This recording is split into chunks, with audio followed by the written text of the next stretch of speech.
Todos cabemos en el ombligo de la luna. En estas ciudades, cúmulo de pueblos originarios, barrios y colonias, no existe alguien que sea más capitalino que otro. Apenas se pone un pie en ella, la Ciudad de México nos acoge y pertenece. En este programa escuchamos algunos testimonios que dan cuenta de ello. Si lo pensamos bien, todos somos hijos de la migración. En pleno centro histórico, a tiro de piedra del Jardín de Loreto, se encuentra un recinto cultural, antes templo religioso, que desde los años 40 ha sido punto de reunión para la comunidad judía proveniente de Europa Central y Oriental. Es bien sabido que durante décadas, aquellos migrantes que bien pronto se volvieron mexicanos, hicieron su vida en el corazón de la ciudad.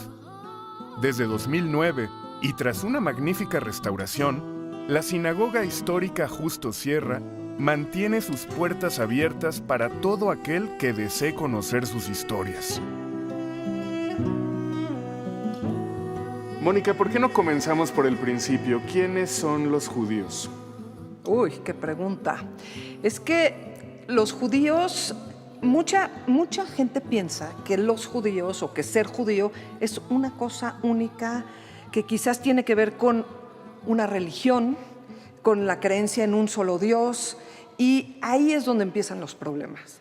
Hay judíos muy ortodoxos, muy practicantes, religiosos, hay judíos completamente ateos, hay judíos comunistas, socialistas, sionistas, budistas, hay judíos ortodoxos, conservadores, reformistas, o sea, tenemos una alta gama de maneras de ser judío, pero tiene que ver con la pertenencia a un pueblo milenario que, bueno, se manifiesta de muy diferentes maneras. ¿Y cómo es un judío capitalino? También es una pregunta muy general, pero hay algunos gestos culturales, comportamientos, recetas, expresiones, zonas de la ciudad, algo que te pueda decir, esa es una forma muy chilanga de ser judío. Bueno, lo que pasa es que también depende en qué generación te ubiques. O sea, los primeros judíos que llegaron a México llegaron hace ya 100 años. Esa es una primera generación. Luego están los que ya nacieron en México, que son mis papás. Luego estoy yo, que ya soy completamente chilanga, ¿no? Y tengo hijos y nietos que nacieron en México. Entonces, es diferente quizás el sentimiento, el actuar, la identificación con ciertos valores o con ciertas prácticas que se trajeron de Europa, que para mis nietos ya no significan nada, ya es algo muy remoto. Pero bueno, los que nacimos en México y fuimos a colegios judíos, teníamos, y hoy mis nietos tienen, pues en la escuela, que van a escuelas judías, tienen todas las materias de la SEP, y tienen historia judía, aprendizaje del hebreo. Es una combinación de las culturas dentro de la escuela que se manifiesta después en la vida, ¿no? En la vida. Aquellos primeros judíos hace un siglo se establecieron en el centro. ¿Cómo podemos imaginar que eran sus vidas? ¿Dónde vivían? ¿A qué se dedicaban? El primer lugar de asentamiento fue lo que hoy conocemos como el centro histórico. Se agrupaban en vecindades, por las calles que están aquí alrededor. La calle más judía de todas era Jesús María. Ahí estaban las tiendas de abarrotes judíos, las panaderías, las carnicerías kosher. Ahí vivían los sastres, los rabinos, los enterradores. Ahí o en Moneda, Guatemala, Corregidora, Correo Mayor. Pero básicamente se estableció yo le llamo una judería. Al principio era una vida que se mantenía muy tradicional, cerrada, digamos, pues también había como una extrañeza, o sea, veían México con decían, esto es muy diferente a lo que yo estoy acostumbrado. Para los judíos europeos, el color del cielo era muy raro. El invierno, o sea, México en enero con un suéter, no lo podían creer. Venían de una Polonia donde 1 metro de nieve que les llegaba a las rodillas, que sin un abrigo de piel no podían sobrevivir. Llegan acá con su abrigo de piel porque pensaban que no iban a sobrevivir sin él y nunca lo volvieron a usar. No tenían dinero, tenían que ir saliendo adelante poco a poco, vendiendo cosas en las calles sin el idioma. Entonces, bueno, fue muy difícil, pero lo hicieron. Específicamente, ¿qué sabemos de esos primeros inmigrantes? Tenemos algunos nombres, pienso en el papá de Margot Glantz, la familia de Jacobo Zabludovsky, por ejemplo. Sí, 100%. Ellos fueron de los primeros inmigrantes que llegaron a México. Margot Glantz ya nació en México en 1930, si no me equivoco, y su papá era de Ucrania, llegó a México en el 25. Aquí, yo creo que aquí conoció a su mamá y bueno, se casaron, pero así tenemos también la familia de los Zabludovsky 100%, de la Merced, como todos sabemos. Entonces, bueno, todas estas familias que hoy tienen un origen judío llegaron en algún momento de algún lugar de estos muy lejano. ¿Qué sentimientos llegan a tu cabeza cuando escuchas la palabra migración? Dolor, tristeza, esperanza por encontrar algo mejor, desesperación, pero es que los que migran porque se tienen que ir, no porque quieren, porque donde están ya no pueden vivir. Cuéntanos de ese momento en el que ya México no es una tierra de tránsito, sino que ya nos vamos a quedar aquí, nos gusta aquí, nos establecemos y fundamos las primeras sinagogas. Bueno, desde que llegan los primeros inmigrantes, tienen estas necesidades rituales que no saben muy bien cómo resolverlas, porque, por ejemplo, las cuestiones de la comida, pues no había un matarife que hiciera las carnes kosher, eso se fue haciendo poco a poco. Pero lo interesante es que una sinagoga, en su esencia, no es un edificio, es la gente que reza ahí, que es un grupo mínimo de 10 varones mayores de 13 años, que se llama Minyan, y los libros sagrados. Los inmigrantes, algunos traían libros, y se juntaban en las casas, en los cuartos de las vecindades, en los despachos, en donde fuera, porque lo importante de una sinagoga es eso. Ya después empiezan a pensar en, bueno, si ya me voy a quedar aquí, yo ya quiero tener una sinagoga que es mucho más que un lugar de rezo. También cabe mencionar eso, una sinagoga es un lugar de reunión, es como la casa de los judíos en el exilio. Y la primera sinagoga que se construye en México ya con esa intención, la hicieron los judíos damasqueños. Antes de ellos, en esa misma casa estaban todos los judíos juntos y que está en esta misma calle, a 3 casas de aquí. Ahí está la primera sinagoga que desde 1918 se usa para los rezos de todos los judíos. Los judíos ashkenazim, por su parte, siguen rezando en casas, en lugares rentados. Uno de ellos el Palacio de Mármol en Tacuba 15, que es una maravilla. Y así hasta que en 1939 logran comprar 2 casas aquí donde estamos, las demuelen y construyen su primer centro comunitario que se llama Nidhei Israel. Entonces es la sinagoga donde estamos.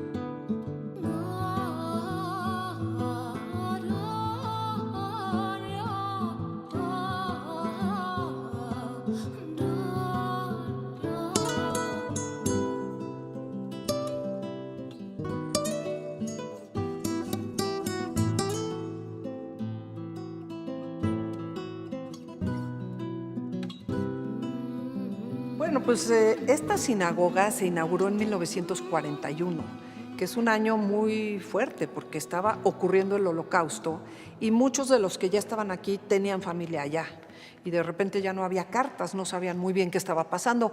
Pero este lugar de algún modo los contuvo, les dio un marco para llorar juntos. Y es muy significativo porque además esta sinagoga fue una copia de una sinagoga de Lituania. ¿Todavía existe esa sinagoga? No. Y aquí tengo una imagen la única que tengo, de cómo era esta sinagoga en Lituania, que entre los nazis y los rusos acabaron con ella. Pero es significativo que a 5 cuadras del Zócalo tenemos aquí una pequeña Lituania, ¿no? Entonces, bueno, esta es la de Lituania y si se fijan en la de México, pues en lugar de estas ventanas tiene la menorá, que es un candelabro de 7 brazos, que es una orden divina que está en el Éxodo, que dice, harás un candelabro de 7 brazos con tales y tales características. Algo se respira aquí de la historia de los judíos, de la presencia de estos inmigrantes que estaban buscando algo en México y que este lugar los contuvo. Entonces, Es un lugar que me emociona, que me inspira y que me ha inspirado todos estos años para hacer muchas cosas en él y para compartirlo. Tu labor en esta sinagoga histórica Justo Sierra, ¿en qué consiste? Y para pronto, ¿qué es este espacio? ¿Cualquiera lo puede visitar? ¿Es un espacio acotado a la religión? ¿Es un espacio cultural? Yo empecé a venir aquí hace 30 años para armar recorridos históricos sobre la presencia judía en el centro histórico, que empezaron hace 29 años. Entonces, pues esto se empezó a armar desde entonces y siempre el punto culminante era la sinagoga. Entonces, hace ya 13 años que este lugar se convirtió en un centro cultural y se convirtió en un espacio maravilloso para poder venir a escuchar música judía de las diferentes que hay, teatro, danza, conferencias, presentaciones de libros, visitas guiadas y bueno, todo el tiempo está pasando algo aquí.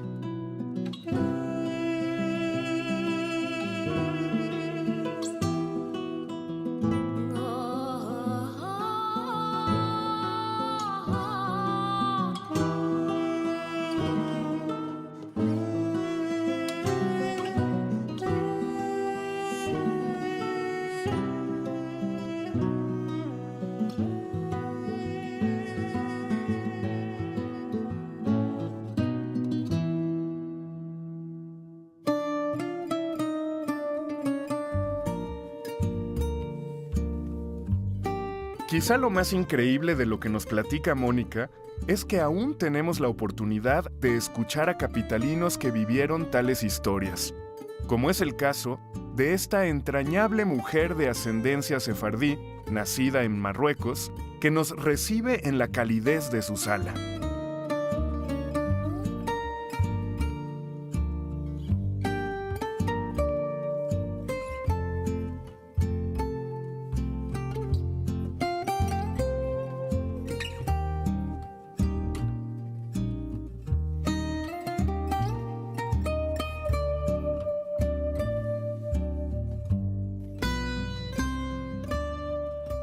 Estamos en Interlomas, en presencia de y en la casa de Clarisse Meshulam, poeta, mexicana, judía sefardí, marroquí, migrante, no necesariamente en ese orden.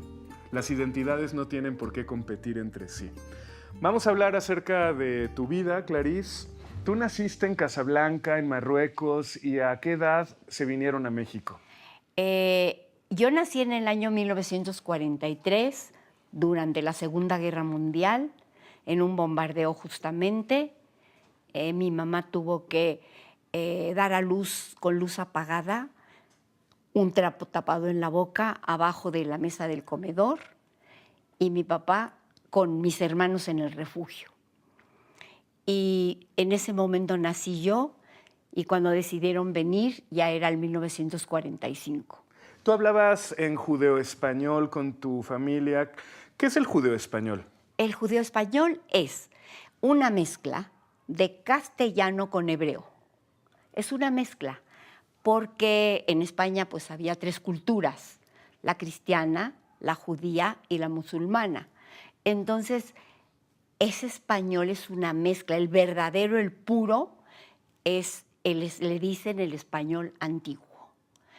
Entonces, es un español muy bonito y mis padres, aún naciendo en Turquía, viviendo en Marruecos, en Turquía hablaban el turco, pero ya al llegar a Marruecos empezaron a hablar este judeo español. Por ejemplo, mi mamá decía cuando alguien entraba a casa y se iba, le decía, caminos de leche y miel. Cuando llegaba alguien, les decía, abría la puerta y decía, musafires para bien. Y musafires son invitados, para bien. O sea, que qué bueno que habían llegado. ¿Te sientes migrante después de tantos años de haber llegado o lo migrante se te va y te sientes plenamente mexicana? Unos primeros años que yo veía que mis papás, hasta que empezaron a establecerse, todavía sentíamos ser migrantes. Pero cuando el país nos acogió, mi papá tomó un trabajo, mi mamá estaba contenta con sus vecinos. nos sentimos plenamente mexicanos. ¿Qué impresiones te causó la Ciudad de México? Me causó algo enorme, me encantaba, y sobre todo donde yo vivía, porque llegaba a la Alameda, caminaba y ahí se encontraban los churros El Moro. Y entonces comprábamos churros con chocolate, comíamos tortas. Era tan libre, tan bonito, como no tienes idea. Justamente en la esquinita de mi casa había una dulcería y el dueño era un chinito. Y entonces a mí me gustaba bailar. Y bajaba y le decía a los porteros que si les podía bailar el cancán. Y me decían, sí, se llamaban Tobías y Melitón. Y entonces me daban un 20 y yo bailaba el cancán, me daban el 20 y me iba a comprar esos dulces chicles con papel plata, que yo juntaba las platitas en un libro, dulces caramelos de lo más delicioso. México es un vergel. Yo creo, y lo digo de mi corazón, que como México no hay dos. ¿Cuál es tu comida favorita mexicana? Hay unos chilitos que yo hago aquí en casa, que es chile pasilla relleno de queso fresco y lo bañan el jitomate mezclado con el mole y le llaman mole coloradito. Ay, no, no, no. Esos chiles se te desbordan así en la boca. ¿Qué palabras te llegan a la cabeza? ¿Qué emociones cuando escuchas la palabra migrante? Me llegan muchas porque me recuerdo de mi niñez. Nosotros, cuando nacimos, Casablanca era un protectorado francés. Entra la Segunda Guerra, lo toman los árabes y entonces ya no nos protege nadie. Nos quedamos sin pasaporte. No nos reconocía ni el cónsul de Francia ni de Marruecos, ni el cónsul, perdón, ni el de Francia ni el de Marruecos. Entonces nos volvimos apátridas. No tuvimos patria y viajamos con un documento que se llamaba Documento de Identidad y Viaje.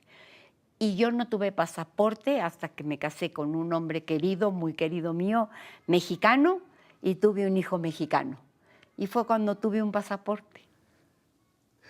¿Tenemos algún muestrario, alguna muestra de tu poesía aquí sobre la mesa? ¿Por qué no nos lees algo, por favor? Si no puedes ser sol, sé una estrella. Si no puedes ser árbol, sé una rama. Si no puedes ser pino, sé un arbusto, pero siempre alegra algún camino. Hay obras grandes, hay otras chicas, hay éxitos, hay fracasos, pero siempre hay algo para todos en el mundo. Sé siempre el mejor de lo que seas. Bueno, vamos a ver los recuerdos de viaje Claro. en esta magnífica... Esta casa es muy antigua, tú sabes, y entonces yo recolecto cosas de mis viajes y me encantaría enseñarte todos esos recorridos que yo he hecho. Mira, ve, este zapatito precisamente es de Toledo. Toledo es una ciudad muy importante para los sefardíes. Muy importante y muy bonita, ¡Qué bonito! ¿verdad? Y luego este zapatito, mira esta cosita, qué belleza. Esta pequeñez, mira, es un zapato, es de Francia. Mira, qué bonito está. ¿Te gustan los zapatos? Yo tengo vicio de zapatos. A mi edad ya pues, tengo que usar muchos zapatos bajos y no tiro los viejos que tienen tacón precioso, comprados en España. Mira, estas muñequitas también son bellísimas. Son españolas, pero no es lladró, es porcelana pura y mírale el vestido pintado. Mira qué cosa. Tengo colección de ellas. Solo rápidamente te enseño otra que me fascina. Mira qué vestido. Uy, ¿ese de dónde es? Esos los compré en la frontera España con Francia. Se llama el lugar Saint-Jean-Luz, San Juan Luz. Donde estuvieron los exiliados republicanos Ahí, antes de venir a ahí, México. Ajá, ahí. Te digo, son antigüedades mías. Mientras yo viva, ahí las tendré. Cuando ya no esté, si no las quieren, pues a ver qué hacen con ellas. Pero para mí ahorita son como un tesoro. ¿El momento más feliz de tu vida lo puedes revivir en tu cabeza? Claro que sí. después de haber llegado a México, de la calle de Bahía Santa Bárbara, el departamento donde vivimos era en la calle de López y Victoria. Era una calle preciosa, el edificio era lleno de mármol, muy bonito, y podíamos caminar hacia la Alameda, caminando, y yo me iba solita. ¿De qué años estamos hablando? De más o menos ya, digamos, 1950. Y habían llegado muchos refugiados españoles en el tiempo que nosotros habíamos llegado. Y se situaron justamente en la calle donde nosotros vivíamos. Entonces había muchas tiendas de cosas españolas, pastelerías, vinaterías, y había un café a media calle de donde yo vivía. Entonces yo me encantaba todas las tardes salirme de mi casa, caminar y pararme en la puertecita del café, subía unas escaleritas y los oía todos con su puro y los oía hablar en español de España. Y me encantaba, era muy feliz. En la calle de López, ¿cómo se llamaba el café? Se llamaba el Café Victoria, creo, ya no me acuerdo. ¿Cómo Pero era? ¿saben quién iba? El poeta León Felipe. A ese café. La memoria es algo muy valioso, porque yo he trabajado mucho para quitar memorias oscuras, feas, y me he quedado con las bonitas.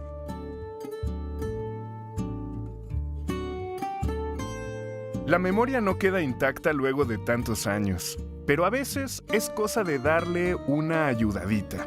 Platicando detrás de cámaras con Clarice, descubrimos que el café de sus recuerdos no se llamaba Victoria, sino Villarías. Y de hecho ahí sigue, en la esquina de López y Ayuntamiento, una zona del centro que en los años 30 recibió a un buen número de refugiados españoles que huían del franquismo. En 1939, luego de 3 años de guerra civil, el régimen dictatorial de Francisco Franco se impuso sobre la República Española, y quienes habían defendido un gobierno democrático, laico y progresista, se vieron en peligro de ser desaparecidos o asesinados, por lo que de plano buscaron irse del país. El 13 de junio de aquel año llegó el buque Sinaya al puerto de Veracruz con alrededor de 1,600 pasajeros. Sería el primero de varios arribos a lo largo de 3 años, resultando en una cifra que oscila, según distintos cálculos, entre los 25,000 y 50,000 hombres, mujeres y niños. Los refugiados españoles contribuyeron de manera sustancial a las ciencias y humanidades en México, pero aquellos a quienes llamaríamos intelectuales eran realmente una minoría. Esos barcos estaban llenos de obreros, campesinos, pequeños comerciantes, gente de la que poco se habla, pero que también defendió los ideales republicanos y había luchado por la libertad. En la Ciudad de México, muchos de estos nuevos mexicanos se asentaron en la calle de López y alrededores, en lo que históricamente se llamó Barrio de San Juan y todavía antes, en tiempos mexicas, Moyotla. Hoy el Café Villarías permanece como testigo de aquel tiempo. Se diría un museo del exilio español, uno que huele a café y donde todos parecen contentos.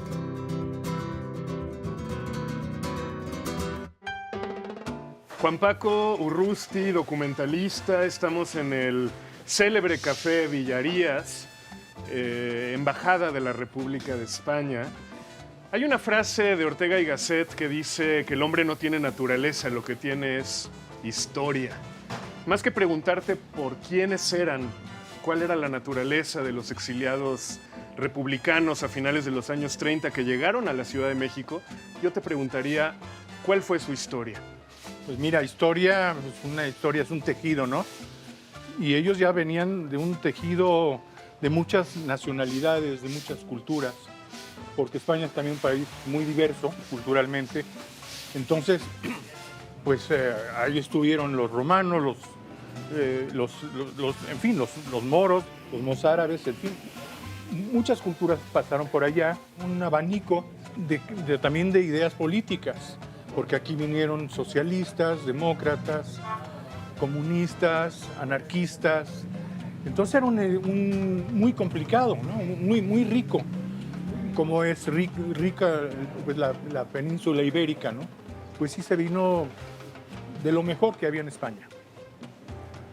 Hay una frase en tu documental Un exilio de 2017, muy hermosa. Mi familia dejó los Pirineos por el Popocatépetl y los olivares por las nopaleras, me parece. ¿Qué tanto se parecen México y España? Parecen, a juzgar por esa frase, dos naciones muy distintas entre sí, pero en realidad también se parecen mucho. España pues, venía era un país atrasado en relación a otros países de Europa, y México también estaba todavía con las huellas de la revolución, se estaba haciendo el país, modernizando, y en común, pues sí, la lengua española, una historia, pero ellos no veían tantas diferencias como los podemos ver ahora, ¿no? Por eso tampoco era dramático el que a lo mejor cada día estuviera más lejos volver a España, porque finalmente aquí echaron raíces y finalmente aquí decidieron también morir. Cuando dices que esto funcionó o funciona como la embajada de la República Española, ¿a qué te refieres específicamente? Bueno, no lo digo yo. El fundador de este Café Villerías, alguna vez le preguntaron que de dónde era él y dijo, pues yo soy de la República Española, ¿no? Y le preguntaron burlonamente, ¿y dónde está eso? Porque ya era Franco. Dijo, pues está en Ayuntamiento y López. Y entonces a partir de eso se empezó a decir que esta era la sede de la Embajada de la República Española, ¿no? Donde estamos. El cine mexicano y otras artes, el mundo intelectual, la cultura, la ciencia, se vieron enriquecidos por el exilio español hace ya casi un siglo. ¿Cómo explicas esto? ¿No? Los que no tuvieron la fortuna de venir acá, pues muchos de ellos murieron porque Franco siguió fusilando gente durante muchos años, mientras vivió. Entonces, y eso sí, todos los países occidentales, dizque muy democráticos, lo toleraron porque veían en Franco como un protector, ¿verdad?, del capitalismo en relación a los países socialistas. Entonces, lo consintieron, lo toleraron, y lo menos que podían hacer los refugiados, pues era retribuir a México el haberle salvado la vida, o como decía mi abuelo, por lo menos de la cárcel, ¿no? ¿Tú crees que México, particularmente la capital, es proclive hasta cierto punto, últimamente por las redes sociales, a ciertas ideas fascistas, de intolerancia? ¿O México está curado en salud y no vamos a ir hacia allá? Cuando veo el PAN, espero que no haya ningún panista aquí, ¿no? Me preocupo, ¿no? Porque veo que ese viejo PAN, que nació justamente como una reacción contra Lázaro Cárdenas, pues mi madre me contaba, y mi padre también, como cuando llegaron, rezaban frente a las iglesias o frente a aquí en la calle de López también, a decir, oh Dios, no permitas que se quede estos refugiados en México, ¿no? Entonces, y los veían como una plaga, y en las farmacias habían dicho que no vendieran ni medicinas a los refugiados. Entonces, hay dos Méxicos también. Y ese es un México retardatario, es un México fósil, ¿no? Que no quiere cambiar, que piensa que, pues no sé, que tiene sus raíces a lo mejor en no sé dónde, ¿no? ¿Qué importancia tuvo esta parte del centro para aquella generación? Bueno, el centro siempre ha sido, yo creo que uno de los grandes centros, pues no nada más de México, sino uno de los grandes centros culturales del mundo. Y entonces, pues cayeron sobre blandito aquí, ¿no? En términos generales, la gente fue muy amable y les permitió desarrollarse, poner sus negocios, como mismo, ¿no?, en el que estamos. Parafraseando a Salvador Novo, es en los cafés donde los exiliados republicanos derrocaban continuamente a Franco. en un campo de batalla no tan sangriento. ¿Qué importancia tuvieron los cafés para esa generación? Los cafés era, pues sí, era un punto de encuentro, eran las tertulias y entonces se hablaba de todo lo que pasaba en el mundo, ¿no? Desde luego lo que pasaba en España, pero también después lo que pasaba con la Segunda Guerra Mundial, con otras guerras, era un punto de reunión y un punto también donde, pues yo creo que de pronto trataban de revivir lo que habían perdido allá. De sentirse como un grupo que compartía, si no el mismo destino, a lo mejor las mismas raíces. Y eso les hacía unirse, ¿no? ¿Sí debemos pedirle a España que nos pida una disculpa o qué? Pues yo creo que eso bien López Obrador en pedir a España que diera una disculpa porque se pasaron. ¿Pero cuál España? ¿La republicana, la monárquica? El país, ¿no? Así como los alemanes tuvieron que pedir, todos los alemanes, nazis y no nazis, todos tuvieron que pedir como país disculpas a los judíos, ¿no? Así como los israelíes tendrían que pedir disculpas a los palestinos y desocupar sus tierras, pues así también España debería, porque fue un saqueo de muchos años, como ahora a Francia saqueó a África, ¿no? En general Europa, Europa es grande porque ha pulverizado los países que ha invadido, ¿no? ¿La Ciudad de México es una ciudad de Occidente, como lo son las capitales europeas? Yo creo que somos una ciudad de los 4 puntos cardinales y del centro del universo. No solamente occidental. No solamente occidental. ¿Cómo terminarías esta frase? Yo amo la Ciudad de México porque... De aquí soy, para empezar. Aquí nací, pero aquí también están mis hijos, aquí está... todos podemos sentir que somos de aquí. Y eso no pasa en otros lados. Eso merece un aplauso por parte de todo el Café Villarías. Eso estuvo maravilloso. Te lo agradezco muchísimo. No, pues yo estoy muy feliz de mis raíces. Yo no tengo ninguna bronca con mis raíces españolas. Tampoco tengo una bronca con sentirme mexicano. O sea, creo que es lo normal, lo natural, ¿no?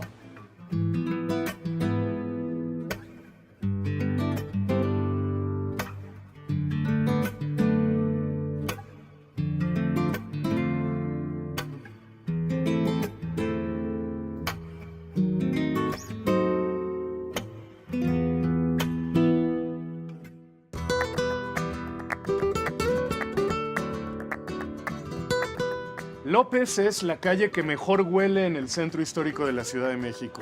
Cuando uno va caminando por esta viva, dinámica calle, va oliendo a cochinita, va oliendo a tacos de chorizo, a paella, a caldos de gallina, hasta que llega a la esquina de Ayuntamiento y se inunda todo de un olor a café.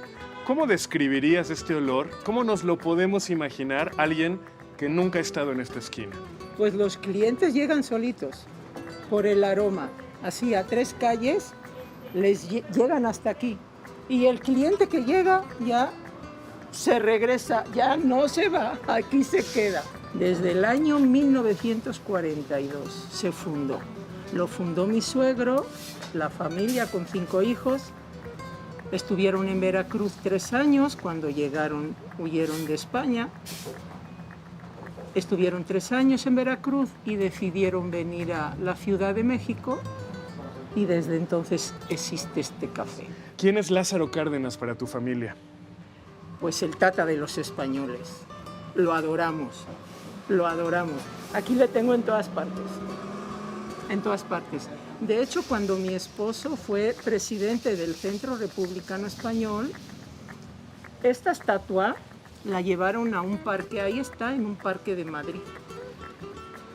¿Él llegó a venir a este café alguna vez? Lázaro, no. Doña Amalia, en los 14 de abril, cuando celebraban la República Española, llegaba Doña Amalia, Cuauhtémoc, la esposa de Cuauhtémoc y sus hijos. Gloria, viuda de Villarías. El gran amor de mi vida. Hasta México me trajo el amor. ¿De dónde? Con 27 años, de Santoña, Santander. ¿Cómo es Santoña? Santoña es una villa marinera hermosa, de 12.000 habitantes. Precioso, de ahí conocí a Villarías, de ahí salieron. Ellos tenían una fábrica de conservas, que eran los 3 peces, el logotipo. Y cuando llegaron aquí cambiaron los 3 peces por los 3 granos. México lo traes en el corazón, pero también en el delantal, junto con otra bandera que a lo mejor no todo mundo ubica. ¿Qué son esas banderas? Híjole, pues esta es la republicana, la de la Guerra Civil de España. ¿Te sientes tan republicana como mexicana? Pues fíjate que sí, yo no viví afortunadamente la Guerra Civil de España. Afortunadamente, porque nací en el 58. Pero me enteré de la Guerra Civil de España por mi esposo. Todo el trayecto que hicieron, sí. Porque yo cuando estudiaba en España, los libros de texto, ay, no venía, todo era un tabú, no sabíamos nada de la Guerra Civil de España. Cuando él fue por primera vez a España, ya muerto Franco, llegó al aeropuerto de Madrid. Y en el aeropuerto de Madrid, pues él entró como mexicano, porque don Lázaro Cárdenas, a todos los que llegaron de la Guerra Civil de España, les dio la nacionalidad mexicana. Les puso el pasaporte mexicano en sus manos, a todos, a todos. Entonces llega a Madrid y el de la aduana le dice, checando el pasaporte, nacido en Santander, España. ¿Cómo usted viaja con un pasaporte mexicano habiendo nacido en España? Y mi esposo, porque yo a España no le debo ni esto, todo lo que tengo se lo debo a México. ¡Viva México! Era muy valiente mi esposo. Fíjate que México, yo no sé qué tiene. Es un país que se te va metiendo poquito a poco en el corazón. ¿Y la ciudad específicamente? Sí, claro, por supuesto. Es que luego hablan muy feo de México, se cree que todavía estamos a caballo. Es cierto. Y algo hay de eso, ¿eh? Es cierto. Todavía hay quien anda a caballo, ¿eh? Pero ¿cómo? En el centro. Ay, no, cuando llegan visitas, le quiten ese miedo, por favor. Aquí no pasa nada. Hombre, suele pasar. También en Madrid te dan un jalón de la cartera y te llevan la cartera. O sea, ese es el destino. Bueno, puede pasar en todas las ciudades. Pero no sé por qué meten tanto miedo a México, venir a México. ¿Hay alguna calle, colonia, rumbo de la ciudad que ames especialmente? Pues esta calle, porque hace 38 años aquí llegué a López 82. ¿Cómo era López en ese entonces? Ahí me agarró el terremoto. En el 85. Sí. Y mi esposo me dijo, hasta la tierra hiciste temblar. ¿Tú comes en la calle de López a veces? Ah, claro, me encanta la comida mexicana. Hay buena comida en López, ¿no? Ah, claro. Y hay una paella también. Ah, sí, también paisano de Santander. Chucho, sí, sí. ¿Todavía hay presencia española en la calle de López? Pues ya menos, pero cuando yo llegué todavía había más. Pero ya la gente pues va falleciendo.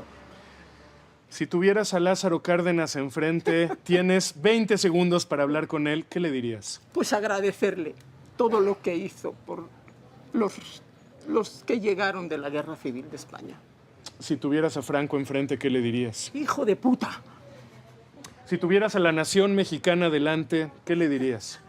Perdón, no te escuché por la palabrota que dije. ¿Tal vez se la merece? Claro que sí, por supuesto. El café de este lugar, ¿de dónde proviene? ¿Cuáles son las mezclas? ¿El sabor? ¿La calidad? Cuéntanos un poquito del producto. Todo el café que vendemos es mexicano. De Chiapas, de Veracruz, de Puebla. Y a veces, fíjate, otra anécdota. Estoy ahí en la caja y llega gente y dice, ¿tienen café colombiano? Y me levanto y le digo, ¿le puedo hacer una pregunta? Claro, señora. ¿Por qué usted se va tan lejos si en México tenemos el mejor café? ¿En España hay buen café? No tan bueno como aquí. No. En México tenemos un café superior a todo. Las personas que lleguen a López y Ayuntamiento olerán el café, pero ¿qué otras cosas percibirán? A un Yo nivel emocional. Pues yo digo que la historia de México, porque hay clientes que llegan y preguntan, ¿qué representa ese mural? ¿Por qué está don Lázaro Cárdenas? Y entonces yo les explico la historia de los Villarías cuando llegaron. Y del mural, porque este mural representa desde el que salieron de Santander hasta que llegaron a Veracruz. Todo esto es Veracruz, todo esto blanco. Y lo que se ve allá es Santander. Y San Juan de Luz, donde estuvieron 3 años. En Francia. Ahí está la estatua, muertos por la libertad. Sobre el café, ¿alguna emoción, algo que quieras contarnos? Pues emoción que gracias a mis hijos, que son la 3ª generación, sigue el café en pie. Que eso mi esposo si lo vería, pues bueno, ¿qué te puedo decir? ¿Viva la República? Claro, por supuesto. Gracias.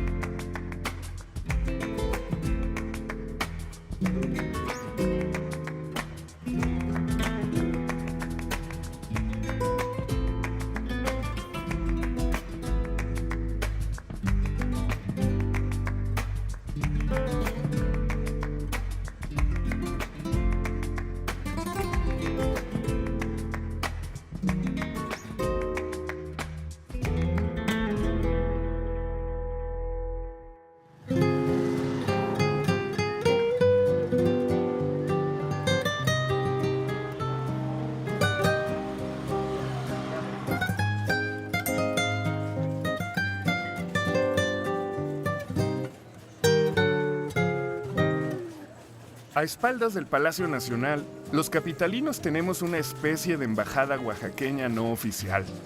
La calle de la Santísima, nuestro Little Oaxaca, donde es fácil deleitarse con tlayudas de a de veras, empanadas de amarillito, tacos de enchilada, pan de yema, chocolate del bueno, agua de chilacayota, tejate y más delicias.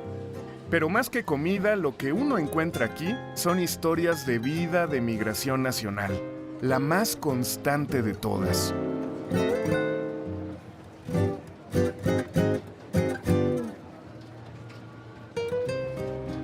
Muchos mexicanos no tenemos mucha conciencia del mundo ayuk. Pa' pronto decimos mije, y lo que sabemos es que hay buenas taquerías de mijes, Sí. pero en realidad, ¿qué tenemos que aprender acerca de los ayuk? Pues de los ayuk es que, bueno, somos uno de los 16 pueblos indígenas de Oaxaca, hablamos nuestra propia lengua, el pueblo, las comunidades mijes se rigen por usos y costumbres. Tenemos a nuestro rey, nuestro dios, que es el rey Congoy, y es a quien le ofrendamos para tener vida, para tener salud, tener alimentos, y las cosas pues, necesarias y básicas para estar bien, ¿no? Para vivir bien. Bueno, estamos por entrar a la calle de la Santísima, en el centro histórico, en la parte oriente, que es conocida como la calle de los oaxaqueños. Pero ¿a qué nos referimos cuando decimos que hay oaxaqueños en la calle Santísima? Sí, pues ellos son más provenientes de la cultura zapoteca, de la cultura itzmeña. Además, no solo zapoteca, porque zapotecos hay en el norte, en la montaña, y también en el istmo, en la parte baja. Y la mayor parte de los que están aquí son itzmeños. Por ejemplo, las tlayudas son típicamente zapotecas, Sí. pero en tu región, en tu pueblo, ¿se comen tlayudas? En mi región, antiguamente, o sea, de forma tradicional, no. En mi región se come el caldo mije, los tamalitos, el tamal de amarillito. Pero bueno, es que en Oaxaca, de cada pueblo, hay una gastronomía diferente. Entonces, pues Ahí vamos van. a ver la calle de Claro los que sí. oaxaqueños, Vamos. la calle de Santísima. Cuando yo era niña, me reconocía como ayuk, como ayujay. Y los otros, a los que no eran ayuks, los conocía como agats. Fue hasta que llegué a la Ciudad de México que supe que yo tenía la categoría de indígena. Mira esta tienda, Oaxaca en México. ¿Identificas alguno de los productos? Sí, ¿Alguna de esta gastronomía te dice algo directamente? Bueno, lo que siempre hay en mi comunidad es el chocolate, el cafecito siempre, porque mi pueblo es muy frío, es la parte alta y entonces la neblina siempre está presente, ¿no? Entonces siempre el cafecito es a toda hora. Y bueno, por supuesto el mezcal, ¿no? También, justo también por el... O sea que sí hay elementos que atraviesan toda la variedad oaxaqueña. Aunque hay mucha diversidad, hay algunos factores identitarios que sí atraviesan todas las identidades. No sé, por ejemplo, el mezcal. Yo ahora que comparto mi vida con un mazateco, yo sé que allá en la zona mazateca no se conocía el mezcal. Ellos beben aguardiente de forma tradicional. Ellos hacen aguardiente porque allá hay mucha caña. Y el mezcal ahorita ya llega, ¿no? Pues por cuestiones ya de un comercio más abierto, ¿no? Pero ellos no conocían el mezcal antes. ¿A qué edad llegaste a la Ciudad de México? A mí me trajeron a los 11 años. La que emigró fue mi mamá y ella pues nos trajo, digamos, nosotros, mi hermana y yo no hicimos una migración voluntaria, ¿no? Sino nos trajeron y pues por la situación económica de mi mamá, que era mamá soltera. ¿Hablaban la lengua? Cuando llegamos aquí, no. Antes de bajarnos del tren, porque todavía migramos en el tren, mi mamá nos dejó claro que ya no podíamos hablar el mije. Ajá, y ella tenía como mucho miedo al rechazo, a la diferencia que ella ya había vivido, porque ella ya había estado aquí casi año y medio en la Ciudad de México cuando fue por nosotros. Y ella ya había vivido esa situación de discriminación, de la diferencia de hablar un español diferente, porque hablaba español pero con un tono y un ritmo diferente.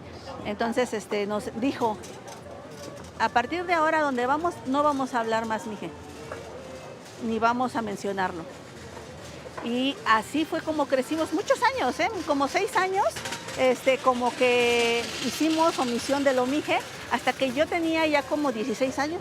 Empecé otra vez a cuestionar y a decir, bueno, ¿y pero por qué, no? O sea, yo siento que me hace falta esa parte, siento esa necesidad. Y mi mamá ya estaba como más fortalecida aquí en la ciudad y entonces recuperamos esa parte de hablar en mije, de compartir las cosas, las cuestiones mijes. Ahora mencionas el tren y pienso en la secuencia inicial de Novia que te vea de Gita Shifter, los judíos llegando a la ciudad. Luego pensamos en los españoles bajando del buque Sinaya, pero nunca pensamos en las comunidades indígenas o en la migración nacional llegando a las terminales de autobús, por ejemplo. Ajá, o en aquellos entonces en el tren, ¿no? Pues sí, pues esa parte a mí me da, pues de alguna forma nostalgia y gusto de haber conocido ese transporte tan bonito, ¿no? En aquellos entonces, de tener ese recuerdo tan claro, ¿no? De qué fue migrar en tren, ver partir desde la capital de Oaxaca y hacerte consciente de que no ibas a regresar en mucho tiempo. ¿Tu primera impresión de la ciudad cuál fue, como niña de 11 años? Pues una cosa enorme, tenía como mucho miedo del metro principalmente, cuando entramos la primera vez en metro, ¿no? Me parecía una cosa que se movía tan rápido y que me podía aplastar, ¿no? Del teléfono, la primera vez que lo vi, el teléfono todavía que giraba, ¿no? Así que girábamos los números. Pues todo eso a mí me causaba mucha impresión, mucho impacto y pues digamos me gustó conocer, me gustó, pero sí fue una realidad dura y distinta en aquellos entonces.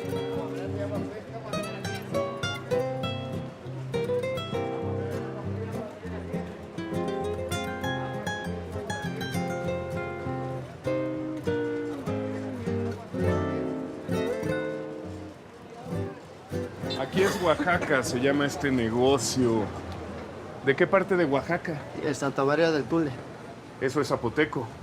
Sí, pertenece a la lengua zapoteca. ¿Y qué se te antoja? Pues lo más tradicional de los zapotecos es el tejate. ¿Ah, sí? Ajá. Una bebida prehispánica. ¿De qué está hecho el tejate? A base de maíz, cacao, la rosita del cacao y hueso de mamey. Pues un tejate zapoteco, ¿qué tal? Muy bien. Muy dulce. El azúcar, búfalo. Veo que también tienen quesos, tepache oaxaqueño, tamalitos, miel. Sí, todos estos productos son de los valles centrales de Oaxaca, del centro del estado de Oaxaca. Lo que traemos ahí de los mijes es el chihuacle, o el chile pasillo. Que es el nimiey, Es el chintestle. el chiltestle. Ajá. El nimiey es chile pasilla de monte, molido con ajo, nada más chile y poquitita agua y sal. ¿Pica mucho? Pica mucho y es porque pues antes la gente se iba al campo por mucho tiempo, muchos días, y entonces llevaban el nimiey y ya nada más con el totopo o la tortilla pues embarrado y ya con eso era la comida completa, pues así. Ahora que lo describías, noté que salivaste un Ajá, poco. sí, porque pica y es muy, muy sabroso. Y además es un chile que te dura, o sea, ese molito es como una pastita, te dura, o sea, si nosotros que lo traemos, porque también consumimos muchas cosas de allá, te dura 6, 8 meses perfectamente en el refrigerador, no le pasa absolutamente nada. Vamos a ver, vamos a llevarnos nuestro tejate y nos vamos a sentar viendo a la bellísima calle de Santísima. Claro que sí, para servirles. Muchas gracias. Está muy bonita la jícara, ¿no? Sí, a ver, ahí está. ¿Extrañas la gastronomía de tu región de cuando eras niña? Sí, muchísimo. De hecho, es lo que más disfruto ahora que voy, ¿no? Pues finalmente uno migra por necesidad, porque si no, pues uno estaría ya consumiendo todo lo que hay allá, ¿no? Pero Uno migra por necesidad. A veces se nos olvida eso. Sí. Hay gente que malmira a los migrantes, a determinados migrantes, por falta de empatía. No se dan cuenta de que ellos mismos, si tuvieran la necesidad, claro. también migrarían. Sí, por supuesto, es una condición humana, ¿no? El ser humano, pues es como parte de su instinto, pues va a ir y va a buscar estar bien, ¿no? ¿Por qué hay buenos taqueros mijes? ¿De dónde viene esta tradición? Pues fíjate que los migrantes, la mayor parte de los migrantes, migramos por gremios, ¿no? Es decir, hay uno que va en avanzada, conoce y a lo que empieza a dedicarse, va a jalar a otro y se van a ir jalando y se van a ir dedicando casi a lo mismo. Y entonces los primeros que salieron pues se dedicaron, tuvieron la suerte de dedicarse, de trabajar en taquería y de aprender el oficio de la taquería. Si hay un migrante que nos está viendo, sea cual sea su origen, ¿qué consejo le dirías mirándolo a los ojos o qué frase le dejarías?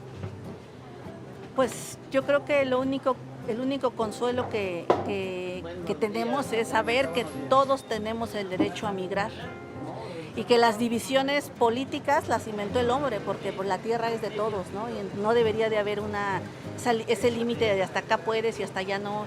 Todos deberíamos de ser libres de andar en toda la tierra y tener ese conocimiento, saber que tienes el derecho de andar en donde tú quieras. Yo creo que eso nos va a ayudar a estar más fortalecidos en donde estemos. Bienvenidos todos los migrantes a estas ciudades. Muchas gracias. Muchas gracias a ti. Tioskuhuyup namuk, escuyun kumets padugocht, escuyun kumets.